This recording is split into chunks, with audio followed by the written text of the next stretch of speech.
What's up, internet? It's Steve with Simple But Complex coming at you with another video. And today I want to go over why most indie comics fail and 3 things that you can do to actually make sure you're not one of those people. So one of the main reasons that indie comics fail in the first place is because there's no clear promise or genre or setup.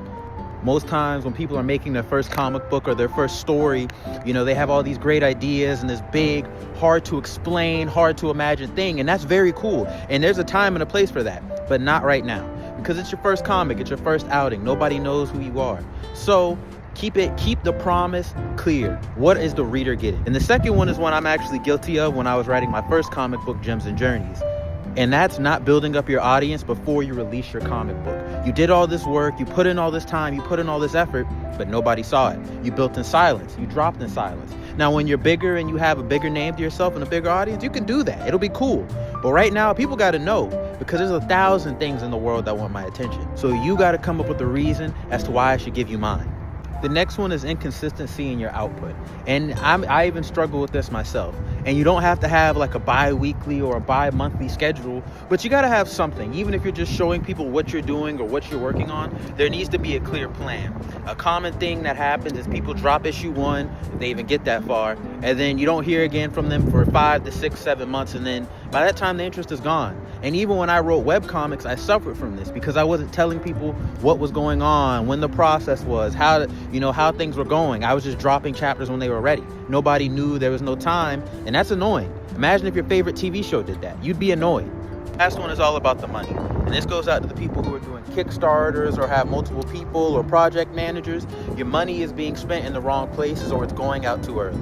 So instead of focusing on putting money and time and resources back into, making sure the next issues are coming out and you have a solidified workflow and a solidified plan, you spend it more on making sure things are pretty and giving out rewards. And that's cool. But again, you want to make sure that you're really focusing and putting everything you have into this craft and into this. But one thing about me, I hate just talking about problems and never providing solutions.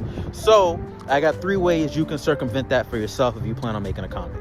First one, have a beat sheet. Lock in your pitch, your idea, your characters, and your world. Have all that ready. So that way you can hop on the internet in front of your friends, in front of a businessman, and tell them what your story is, what they're getting, why they should care, and how awesome it's gonna be. The second thing you need to do is you need to build in public.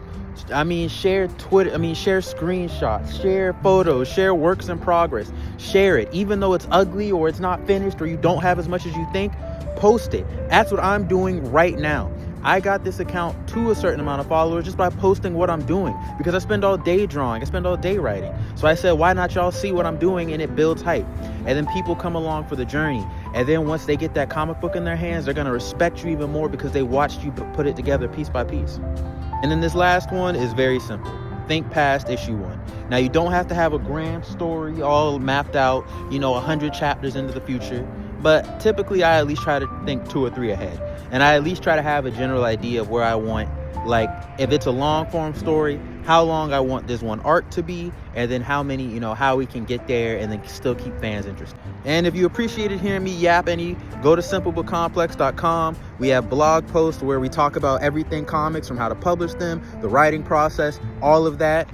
Head over to my YouTube where you can see all of my videos of me drawing my comic book pages, explaining the comic book process. And stay tuned with Simple But Complex so you can see our future comic books and stories coming out. And I hope you guys have a happy new year.